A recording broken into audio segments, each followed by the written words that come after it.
She never said he did it. A whispered contradiction unravels a conviction everyone was too eager to believe. Hey, night listener, tonight we enter the shadows. Rain trickles down rusted gutters like a slow confession.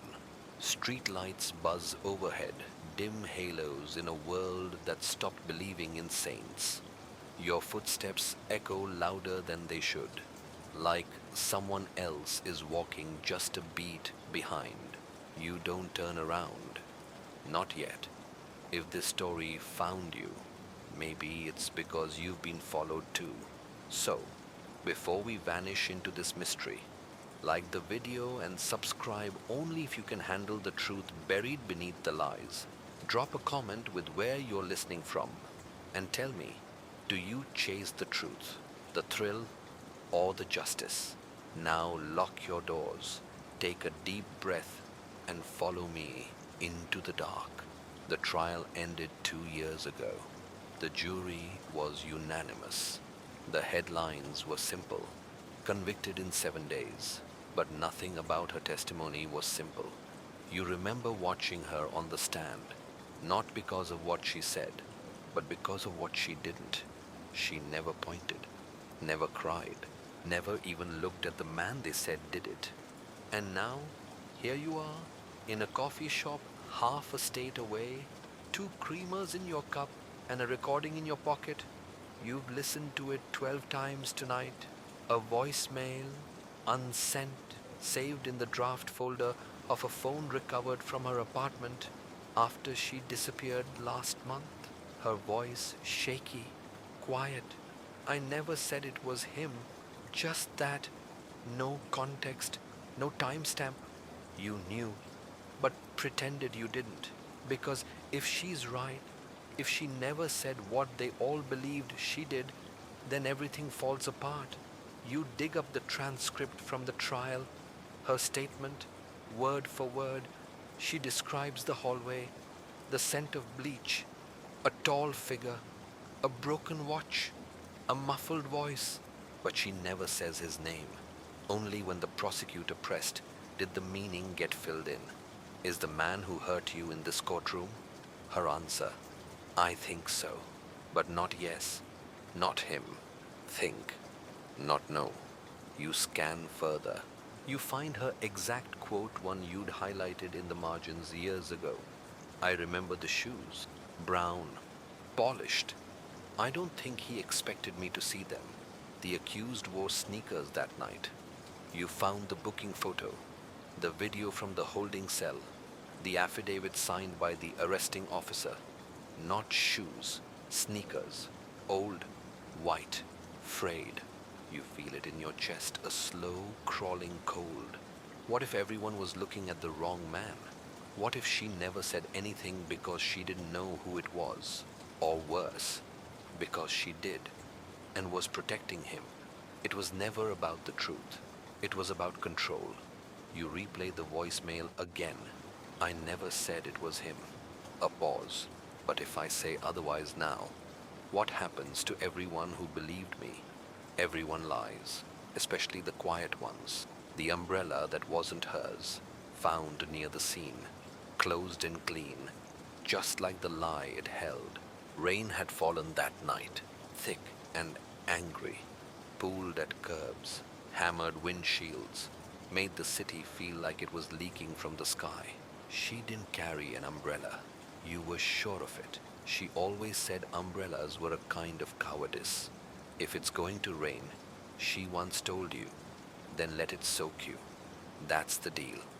But there it was, in the crime scene photos, neatly folded, placed just outside the alley where the attack occurred.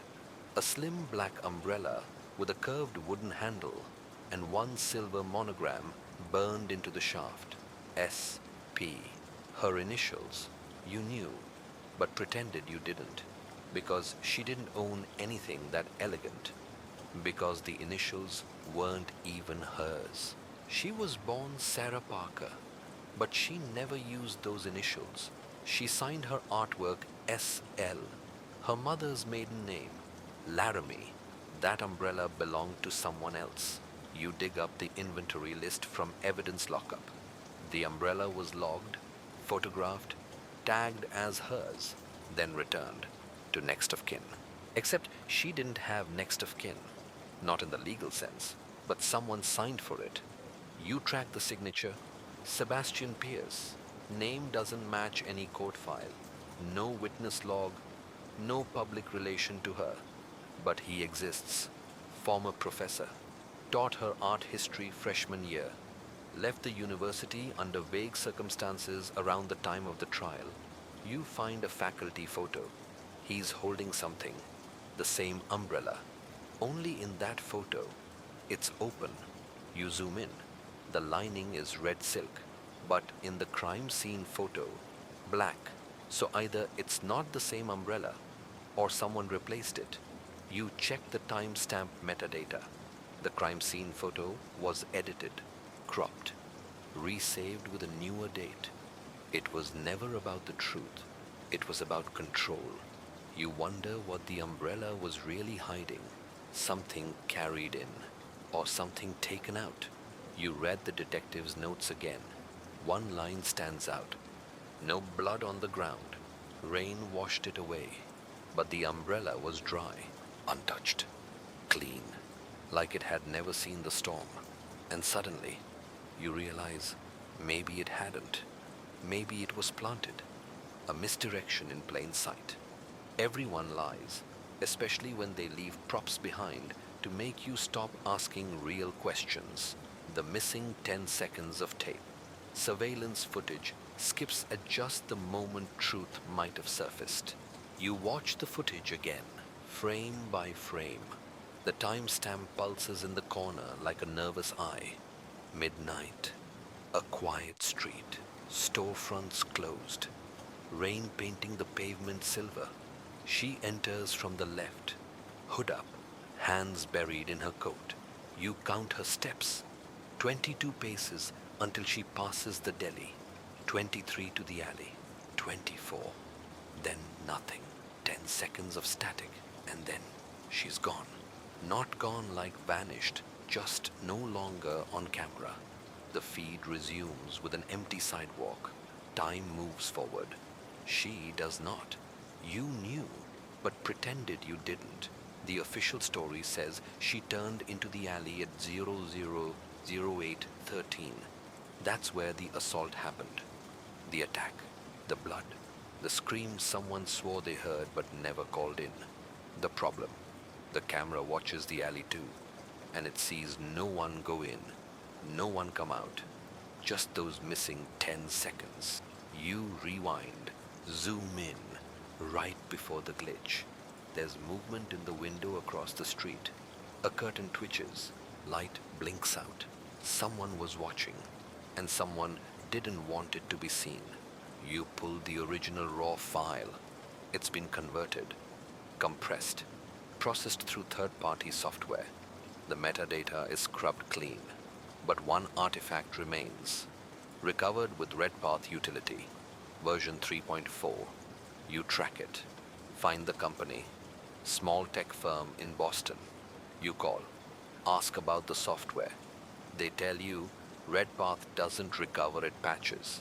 Auto fills gaps in damaged footage, meaning there wasn't just a glitch, there was a cut, and someone patched it with silence. You visit the alley. It's smaller than it looked in the photos. A narrow passage between buildings. Graffiti faded from rain and time. You close your eyes and listen. You hear the echoes, the hum of streetlights, the quiet lie of nothing happening. There's a discarded glove by the drain pipe. Black leather, too dry for last night's storm. You bag it, because you've seen it before.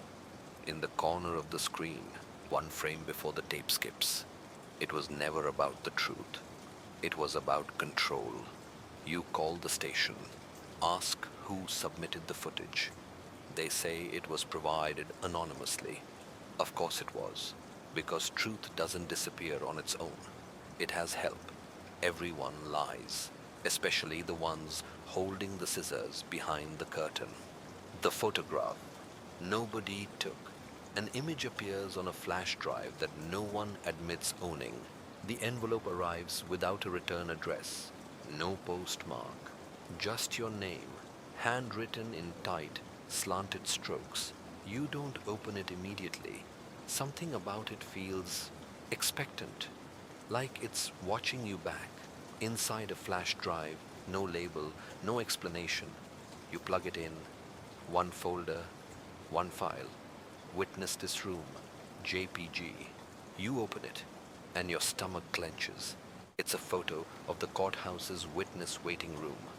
Dim fluorescent lighting, cheap chairs against pale walls. The vending machine hums in the background like a tired confession. She's sitting in the center of the frame, alone, wrists on her knees, looking up, looking directly into the lens. But the angle's wrong, too high, too centered, like it was taken from the ceiling. You knew, but pretended you didn't, because that room was never supposed to have cameras. You confirm it. Check the schematics. Cross-reference maintenance records. No CCTV, no security, nothing installed after 2009, and yet the photo exists. You zoom in. On the table beside her, a file folder. You read the label, barely visible through the blur. Change statement. Parker, S. Your blood stills, because her official testimony was entered into court without revision. Sworn in and signed 3 weeks prior. Locked in. But this file, this image, it's dated the day before she took the stand. You examine the EXIF data. Whoever took the photo didn't bother to scrub it. Camera Nikon D5300. User S. Pierce time 11:06 a.m. Location geotagged to within 10 feet of courtroom 3C. Sebastian. Pierce again. The professor. The umbrella. You find an old article, a university feature from before he vanished into resignation. In the photo, he's holding a DSLR, same model, same wrist strap. You enlarge the image further. Behind her, in the reflection of the vending machine, a silhouette, tall, coat open, holding the camera.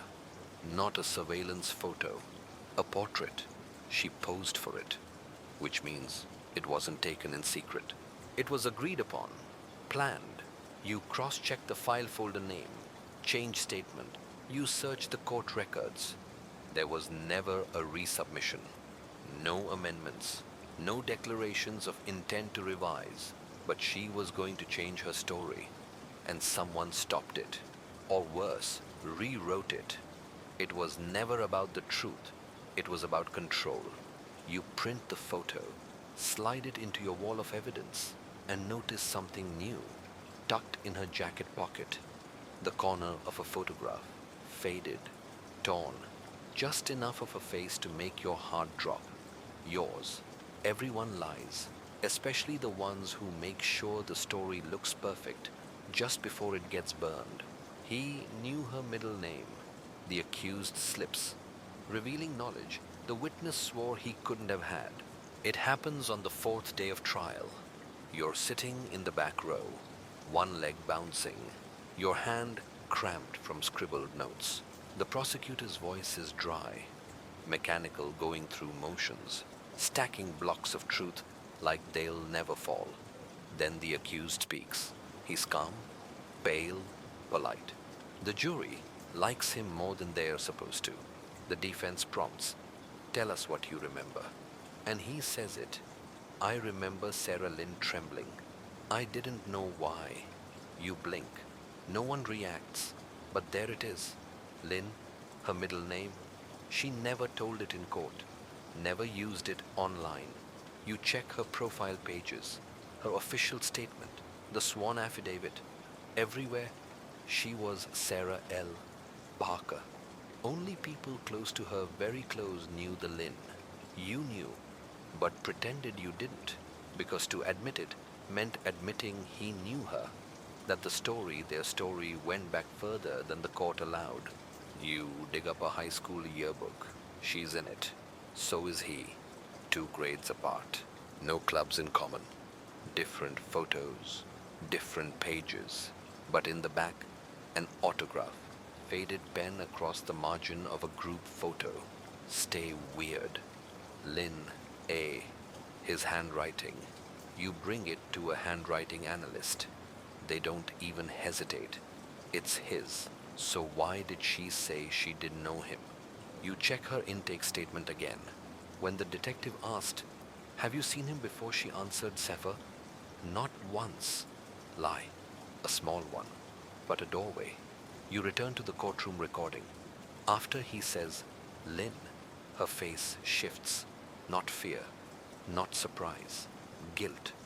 A flicker of it, buried beneath trained calm. It was never about the truth. It was about control. If she admitted she knew him, it would unravel her testimony, because then everything becomes motive. Everything becomes performance.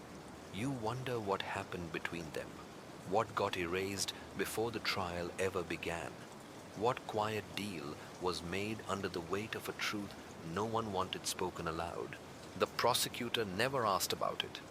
The judge never noticed, but you did, because you were the only one listening for the names that slipped through silence. Everyone lies, especially the ones who pretend they've only just met. A smudge on the court transcript. One redacted phrase changes the entire meaning of a testimony. The courthouse basement smells like wet paper and long-decayed secrets. You're there with gloves on, a scanning wand in your coat pocket, and the kind of permission that isn't really permission, just a favor owed by someone who forgot to ask why you needed it. You've requested the original trial transcript, not the polished digital copy filed in the case archive. The real one, typed, annotated, stamped by the stenographer herself. You flip page after page until your fingers stop on one moment, her second cross-examination. You remember it well. That was the day she hesitated, the moment her voice cracked.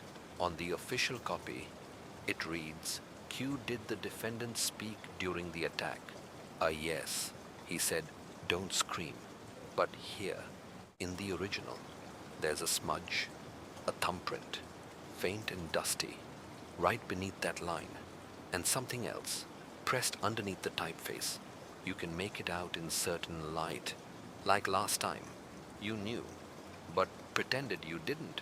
Because if she said that, if she said like last time, then the assault wasn't a one-time act.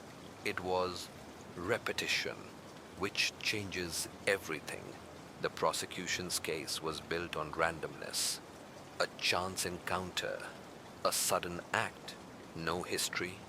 But this implies history, which makes her lie the first one, not his. You check the stenographer's signature. L. Jesper, retired now. You find her in a suburban duplex 2 hours north. She doesn't answer the door. But when you slide a photo of the smudged transcript under her door along with your number, she calls you that night. I remember the line. She says, she said it. Looked right at the jury when she did. So why wasn't it typed? It was, the original draft had it. The judge asked for a revision, said the phrasing was too prejudicial, told me to cut it. You pause. Judges can't edit testimony. She laughs, bitter and thin. Then I guess he broke more than one rule. It was never about the truth. It was about control. You return to the transcript. Read the line again. Don't scream. Like last time. Everyone heard it. But only you are reading it now. Everyone lies, especially those who erase just enough of the truth to make it admissible. The key inside her shoe. Hidden evidence points to someone who was never officially inside the house. The shoe is in an evidence locker, sealed since the day after the incident. You have to pull favors, bluff credentials, and nod just the right way to the night clerk who knows better than to ask why you care. It's her left heel navy leather, size 7 slightly scuffed at the toe. You turn it over. Nothing Then you press the insole. It gives a soft click like a breath held for too long. Inside the lining, tucked into a cut slit of foam, padding a key. Small, brass, cold, stamped with a number, measure C203. You knew, but pretended you didn't, because C203 isn't a locker. It's not a storage unit. It's a room, specifically room C203 of the Hollingsworth Motel of Route 11, the same place where, according to the testimony, neither she nor the accused had ever been. But here it is. You drive there under a sky that can't decide whether to rain or burn. The motel manager gives you a wary look. Then he opens the registry. No name, just cash payments, one night at a time, under the same initials, last logged stay. 3 days before the assault, you get the room. Inside, cracked mirror, faded wallpaper, cigarette burns on the nightstand, and dust, except on the table, where something square once sat. You trace the clean outline with your finger. A jewelry box, maybe, or a recorder. In the drawer, taped to the underside with electrical tape, a photograph, grainy, surveillance angle, the accused, sitting on the bed, shirt off, back turned, next to him, her, holding the same camera, laughing. You sit down, the air's too still, because this wasn't an attack born of randomness. It was a rehearsal space, a confessional, maybe even a trap. She came here, with him, willingly, and left the key behind, in her shoe, as if she wanted someone to find it. Not the police, not the jury. You. It was never about the truth, it was about control. You wonder how long she'd been directing the narrative, how much of this was a performance, every tear, every silence, every shift of gaze. Everyone lies, especially the ones who hide keys where only guilt would think to look. The basement, that wasn't on the plans, a room beneath the room, holding something that shouldn't exist. You return to the scene, not the alley, not the motel, the house, the one Sarah said she hadn't entered in years, the one the court claimed wasn't relevant. But relevance has a way of screaming once you're quiet enough to hear it. The place sits behind a rusted gate, half swallowed by vines. The windows are opaque with dust. The grass is brittle under your boots. Even the mailbox feels abandoned, holding only flyers no one ever meant to read. The deed still lists her as partial owner, inherited from a grandmother no one talks about. You find the blueprints through the county archives, floor by floor, labeled and measured. 2 floors, no basement. You knew, but pretended you didn't, because the back of the house slants downward. The foundation has a hatch, half covered in dirt and leaves. You clear it, pry it open, descend. The air is thick, mildew, damp paper, rotting secrets. A flashlight beam cuts across the room, concrete walls, a cot, a rusted shelf, and a chair, bolted to the floor, straps still intact. You don't want to call it what it is, but you know, this was not storage. This was containment. You find a photo album on the shelf, old, torn pages. Inside, the same woman, over and over Sarah's mother, dressed differently, standing in front of different men, same smile, same lifeless eyes. The last photo is a child, Sarah, eyes wide, holding a key, standing next to a different version of that same chair. On the back, a name scrawled in red ink lens, place. You flip through legal records again, old restraining orders, police reports that never led to charges. One entry stands out.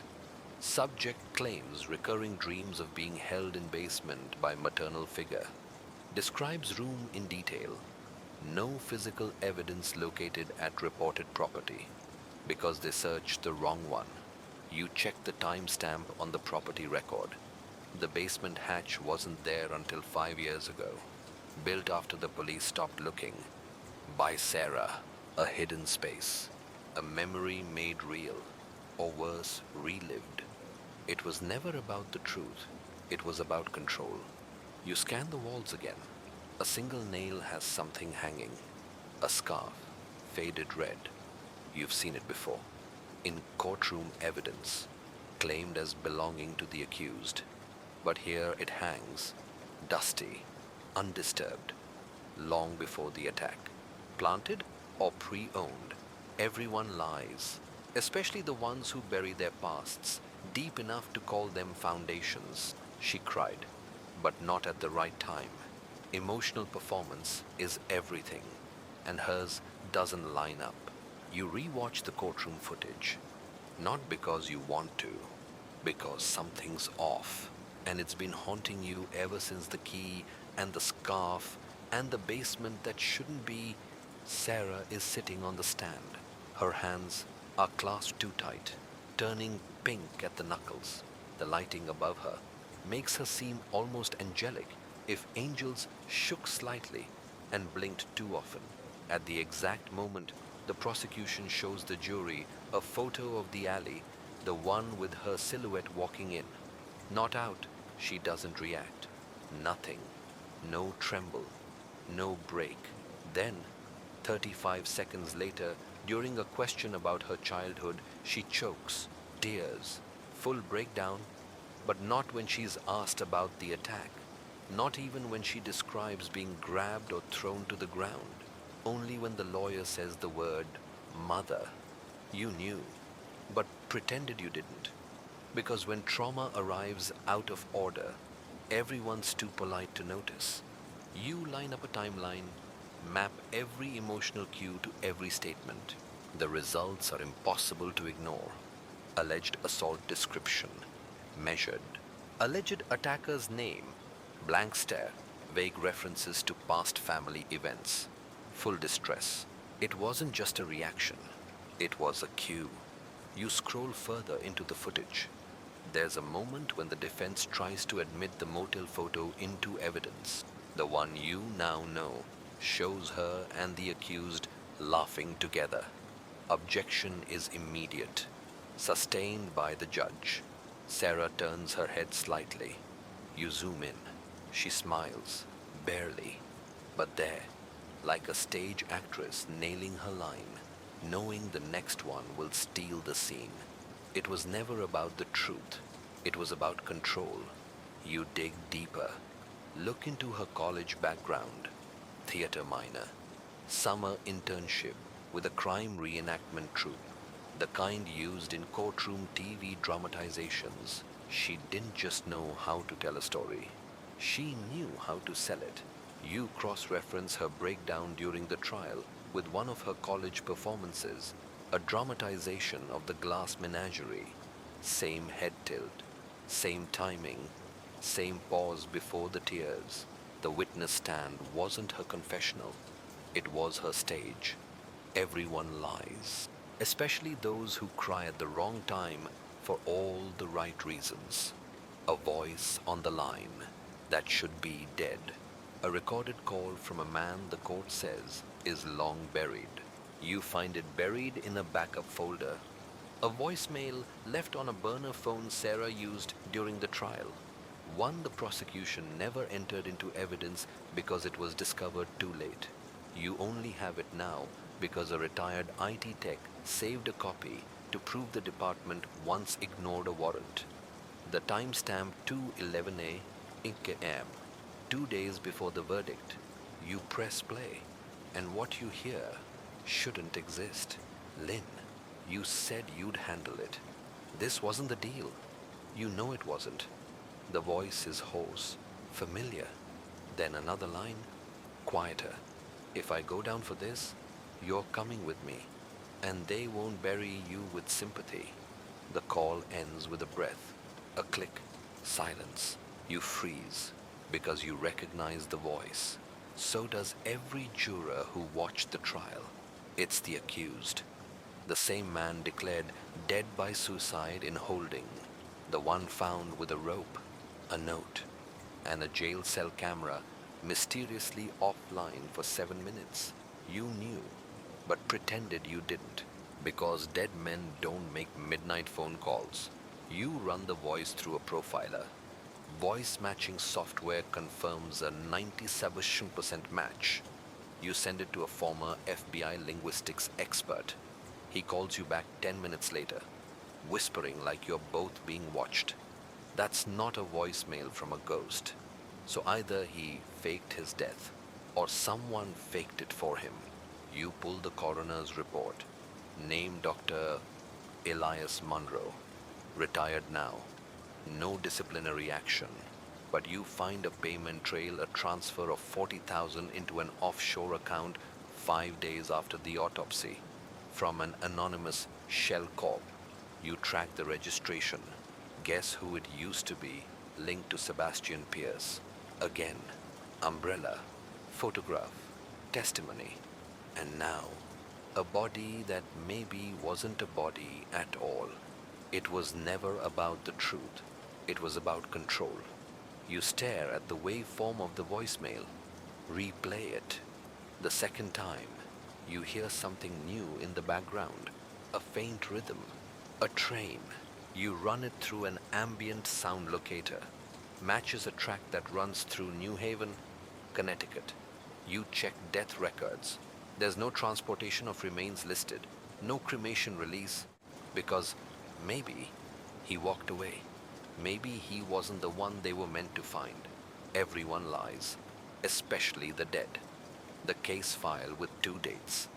Official documents don't just rewrite themselves unless someone helps them. The manila folder is heavier than it should be. Case file 238K labeled, logged, archived, twice. You notice it while cross-referencing paper and digital records. The physical copy in evidence has one file date July 17, but the digital version on the court's internal system is stamped July 19th, 2 days difference. You scroll through the metadata. The file history is clean, too clean. No edit log, no trace of revision, just a re-uploaded PDF with a new timestamp and no version number. You knew, but pretended you didn't, because if someone wanted to insert or remove a page, they'd need to bypass 5 levels of authentication, or they'd need the cooperation of someone inside. So you do what you always do. You look for fingerprints, not literal ones, the narrative kind. You print both versions of the file and line them up. Page 42 is different. Original victim states she did not recognize the assailant. Revised. Victim confirms assailant was familiar and previously seen near her residence. One word, not vanished, and the meaning flipped like a switchblade. It was never about the truth. It was about control. You call a contact who used to clerk for the DA. You describe the discrepancy. He pauses. Then, there was an intern. Only stayed 3 weeks. Had special clearance because of a university partnership. Quiet. Wore gloves indoors. What was their name? Pierce. Sebastian Pierce. Of course. You check the system logs. He logged into the file system once.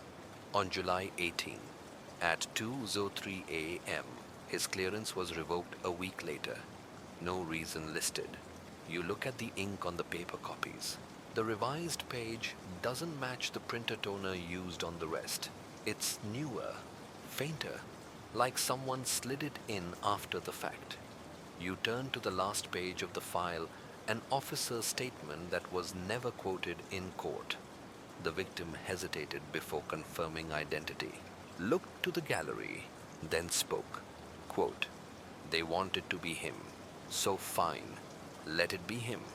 You stare at the words, your heart crawling into your throat. They wanted it to be him, so she gave it to them. Everyone lies, especially the ones who let the paper trail rewrite the past. His watch was set back 15 minutes. A small tick in time creates a chasm in the timeline. Time doesn't lie unless someone tells it to. The watch was catalogued as Exhibit B14, found on the accused's wrist at the time of arrest. Silver casing, analog face, second hand missing. You stare at it through the evidence bag, noticing the crack across the glass like a frozen ripple. It stopped at 9:17 p.m. MO, which would be meaningless, except the prosecution timeline says the attack happened at 9:32, 15 minutes later. You knew, but pretended you didn't, because it's easy to ignore a watch, especially one that stopped. But that crack, that timestamp, they weren't part of the narrative. You checked the arresting officer's notes. Subject apprehended at 9 p. Tibshahati to 9:40 p.m. outside a bar 6 blocks from the scene, which gives him only 8 minutes to walk, soaked in rain, through traffic, covered in guilt, except you find the surveillance footage from that bar, a grainy security cam, positioned above the neon sign. At 9:25 he's already there, sitting alone, drink untouched. That gives him no time to commit the crime, unless you bend time to fit the story. You dig deeper. Call the watch manufacturer. The crack in the glass. From impact. Recent. A fall. Maybe. A struggle. You check the maintenance record. The watch had been serviced recently at Pierce & Sons Jewelry. A family business tied, yet again, to Sebastian Pierce. The technician's note reads, reset client's analog timepiece to reflect sentimental moment when the real story ended. He said, what story? What moment you run a background on the accused? 15 years ago. He was arrested but never charged in a domestic disturbance case. The complainant Sarah Parker. You find the report. She was 16. He was 19. And the timestamp on that call, 9:17 p.m. You feel the floor shift, because maybe that was the first night something happened, and he never forgot it. Reset his watch to it. Wore the moment like guilt, or armor, or both. It was never about the truth. It was about control. The court ignored the watch, called it non-essential. But Sarah looked at it once during the trial. Just once. Her eyes flicked to the crack in the glass, and for a heartbeat, she smiled. Everyone lies, especially the ones who want time to serve their sentence instead. The locked drawer in her studio. Inside is a list of names, and a face you swore you'd buried. Sarah's studio is still untouched, at least officially. The probate battle has stalled any clearing of the premises, which means it's still hers, which means you can still walk inside without being trespasser or thief. The room smells of linseed oil and dried paint. A canvas sits in the corner, covered by a stained white sheet. But that's not what draws your eye. It's the desk, low, solid oak, a relic of a different time. Every drawer opens easily except the bottom left. Locked. You knew, but pretended you didn't, because sometimes a locked drawer feels less like a boundary and more like a dare. You find the spare key behind a baseboard, because of course she would hide it like that, not buried, just disguised. You turn it. The lock clicks, and inside, beneath a bundle of charcoal sketches and a nearly empty bottle of sleeping pills, you find a yellowed notepad. Names, dozens of them, each one with a date, a place, a single word scribbled in red beside them. Seen, spoken, watched, erased. You flip the pages, faster now. The names start to repeat. Not the people, but the type. Older men, teachers, volunteers, therapists. And then, near the end, one entry with no name at all. Just a photograph, faded, cropped. You, at 25, sitting at a community panel on trauma-informed policing. Back when you still believed systems could fix the things they broke, you stared at the picture like it might start blinking. It was never about the truth, it was about control. You flipped the notepad again. Below your photo, a date scheduled Novisha Mutan Tao, 3:45 p.m. You check your calendar archive. You met her that day? You spoke with her? Listened to her theory about false confessions? Took her number down? She asked questions about witness coercion? And you thought she was just a grad student. But she'd already catalogued you, filed you, before you ever knew who she really was. Before she ever took the stand. Everyone lies, especially the ones who study the story long enough to rewrite it in real time. The witness who disappeared, mid-flight, a crucial voice goes missing before they ever land. The witness's name was Dana Holloway, former neighbor, claimed to have overheard Sarah the night before the incident, on the phone, saying something that could have shattered the entire case. You just have to look scared. That's all. But the court never heard it, because Dana never arrived. You knew, but pretended you didn't, because witnesses vanish all the time legally, metaphorically. They recant, retract, forget.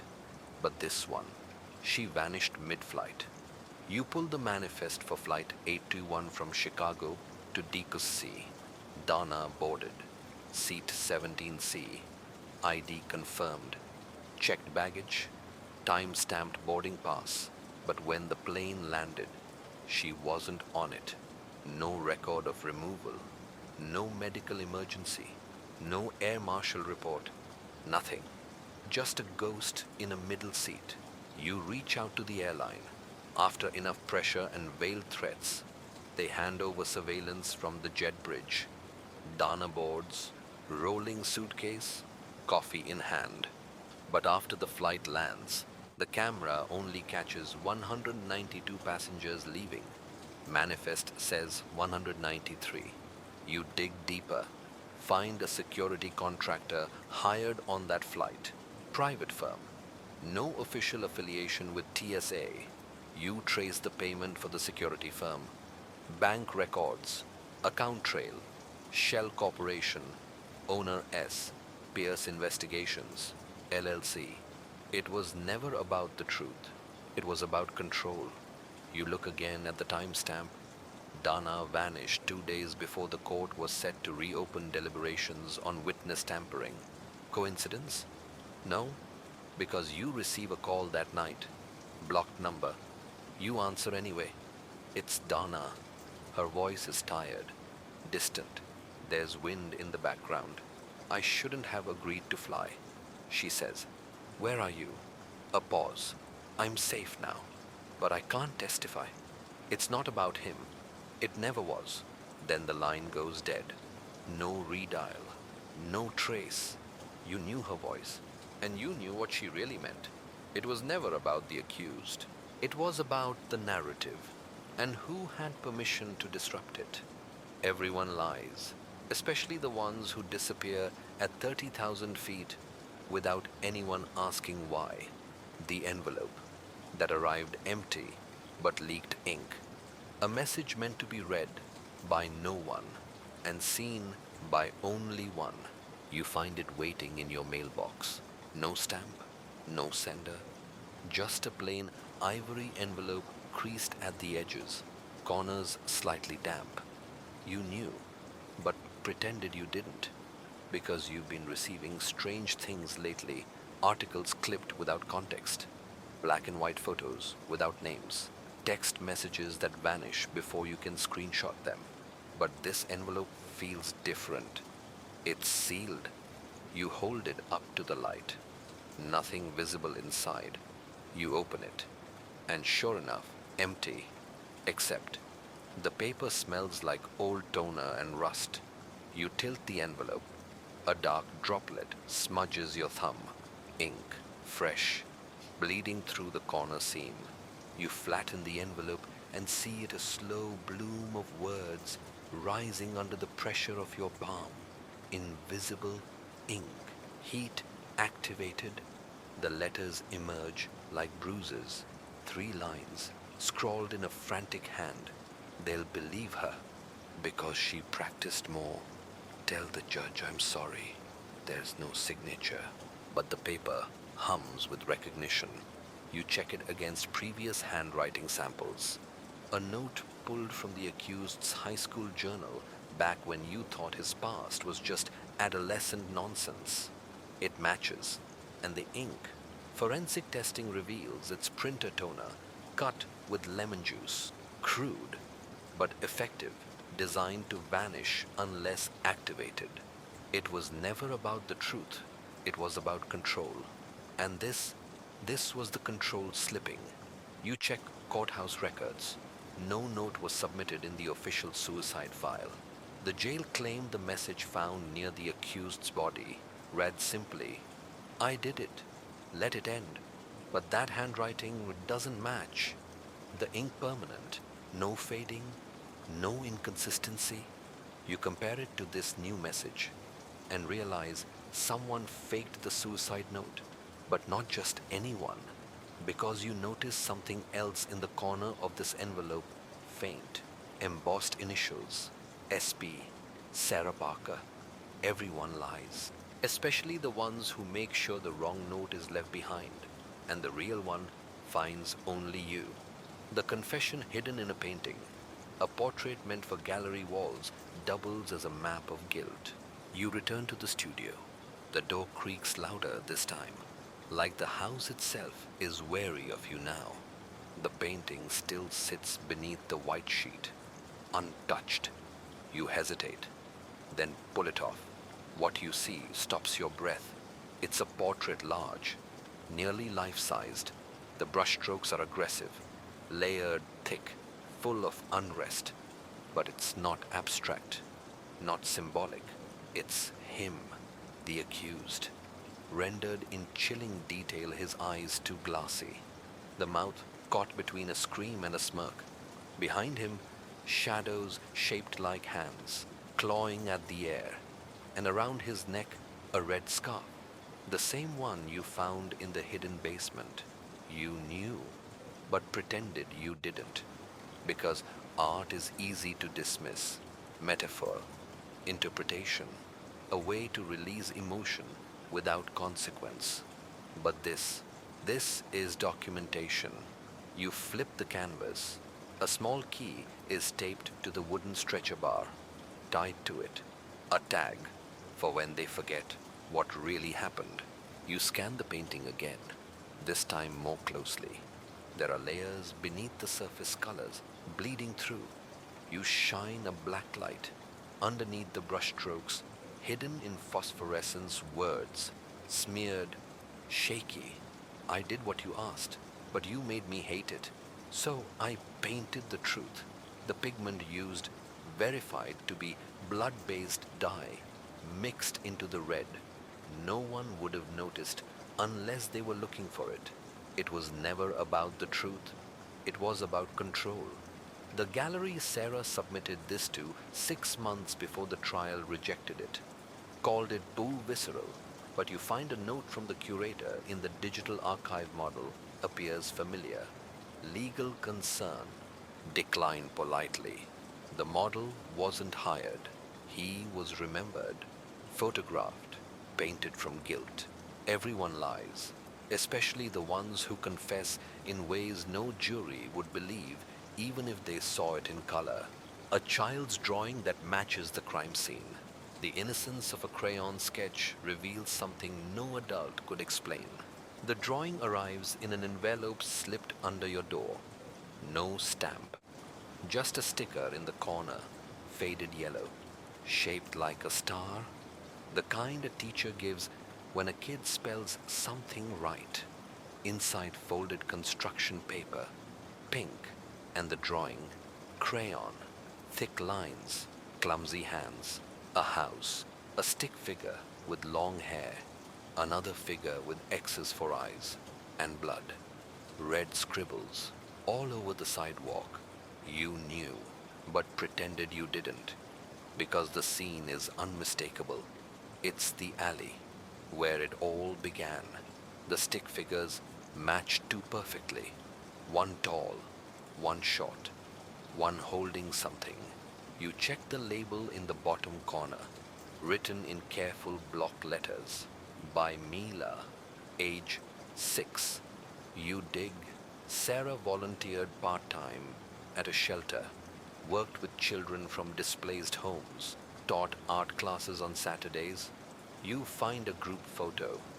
There, in the middle row, Mila, hair in braids, holding a yellow star. You reach out to the shelter under the pretense of following up on an old donor request. They tell you Mila's mother pulled her from the program 2 months ago, moved away. No forwarding address, but you find the mother's name in the volunteer paperwork. Search social media. Eventually, you get a burner number. You call, she doesn't answer. You text the image of the drawing. 2 minutes later, she responds. We told her never to talk about that. How did you get this? You reply. She saw something. A pause. Then she saw everything. Through the back fence. She thought it was pretend. It was never about the truth. It was about control. And Sarah, she knew the fence was low. She knew there were children nearby. So why hold the rehearsal there unless she wanted an audience? An untrustworthy one no one would believe. Everyone lies, especially the ones who stage their tragedies just outside a 6-year-old's bedtime. The therapist who filed a gag order, silence can be bought, especially when memories become admissible. You find her name buried deep in Sarah's sealed medical records, accessed through a clerical loophole involving a lapsed encryption certificate. You didn't mean to break anything, but the file cracked open like a ribcage, and now you're staring at something still warm. Dr. Evelyn Mirren, licensed trauma counselor. 2-year treatment log. Session stopped abruptly 6 months before the trial. No explanation, no transfer, just silence. You knew, but pretended you didn't, because therapy is sacred, right? Confidential, off limits. But something about the way her name kept popping up in the margins mentioned in the witness preparation notes, in Sarah's social calendar, even in a deleted voicemail backup, made you wonder. You reach out to Dr. Mirren. She doesn't answer. So you drive. Her office is in a converted house on the edge of town. Curtains drawn. Mailbox crammed with unopened newsletters. You knock. No response. But taped to the door, laminated in plastic, is a legal notice. By court order, any discussion of case number 238K is under immediate non-disclosure until further judicial review. Signed, stamped, backdated by 2 weeks before the trial began. Gag order, filed quietly, unpublicized. You check court filings, no mention of it. Then, how you dig into the filing's origin. The order was submitted by a private legal representative, not the DA, not the defense. A third party. Name on the filing Sebastian Pierce. It was never about the truth. It was about control. You finally get Dr. Mirren to pick up on a burner number. Her voice is weary, flat. I can't help you, she says. I don't need therapy. You answer, I need truth. A long pause. Then, you're not the only one she told a different story to. But I'm the only one she told all of them to. What do you mean? She didn't just change the story in court. She rehearsed different ones, each more believable than the last. She was testing me, and the one she settled on. Another pause. She picked the one where she was the victim, because it hurt the least. Everyone lies, especially the ones who heal just enough to weaponize their pain. The memory she swore wasn't hers, a truth so buried, Even she believed it belonged to someone else. You watched the tape again. Not the courtroom one, the older one. The therapy session, recorded illegally by her. It was meant for personal review, progress tracking, voice modulation training, a technique used to gain control of emotional states. Sarah sits in a gray chair, blank walls behind her, hands folded tight, like she's praying to remember something worth lying about. Her voice is distant. Sometimes I see it like it's a film. But it's not my movie. The therapist asks gently, "Whose memory do you think it is?" Sarah's answer, "Someone I used to be. You knew, but pretended you didn't. Because trauma fragments people, slices the timeline into uneven chunks. But here, you're not hearing disassociation. You're hearing rehearsal. You pause the video, zoom in on the reflection in the glass picture frame behind her. There's someone else in the room, a man, leaning in, watching her closely, frame by frame. You isolate it and freeze.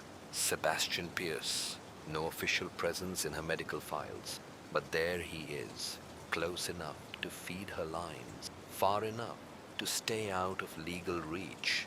You scrub to the final 10 seconds of the tape. Sarah says, "What if I remember something too late?" And the reply, quiet, firm, "Not hers." "Then we'll just make sure they remember it on time." It was never about the truth. It was about control. You drop the footage into forensic software. Background hums, room tone, but underneath, a ticking sound. Steady, precise, a metronome, used in guided hypnosis, used to instill rhythm, repetition, reinforcement, used to plant something that feels real enough to be sworn under oath. You run a frequency sweep. Embedded under the last frame is an audio signature, a whisper. This time, they'll believe you. She didn't forget the truth. She buried it, replaced it with one she could survive inside. Everyone lies, especially the ones who call their own past a borrowed dream. The verdict wasn't the ending. It was the start. What was buried in court rises through the cracks you couldn't ignore. You return to the courthouse, not as an officer, not as an investigator, not even as a citizen with a question. You return as a final witness to a story that was never told truthfully, not once, not fully. The verdict had been clear guilty, but the guilt never belonged to just one person, maybe not even to the man they buried under that word. You sit in the last row of the empty courtroom, the sun spilling across the benches like a silent jury. In your hands, a folder thick with contradictions, buried truths, invisible ink, and a child's drawing that saw more clearly than any adult in the room. You knew, but pretended you didn't, because acknowledging what you found means accepting that the justice you served was cosmetic painted on in court-approved colors, too brightly to reflect anything real. You think about Sarah, where she is now, not in prison, not on the run, but safe, because what she offered wasn't proof, it was performance. A stage, a script, a sequence of carefully curated traumas designed to beat the system at its own theater. It was never about the truth, it was about control. You take out the audio message, the one from the man who was supposed to be dead. You replay his words, "If I go down for this, you're coming with me." But he didn't go down. He disappeared, which means this was never about crime and punishment. It was about who controlled the last word. And it wasn't the jury, wasn't the judge, it was her. You trace the initials at the bottom of a note, long forgotten in the case file S. Paapu. You stare at them, feel the chill settle in, because now you understand the trial wasn't the climax. It was the prelude, the real ending. That's for you. When you decide whether to keep digging or finally let the dirt cover it all, everyone lies, especially the ones who end stories before you realize they've only just begun.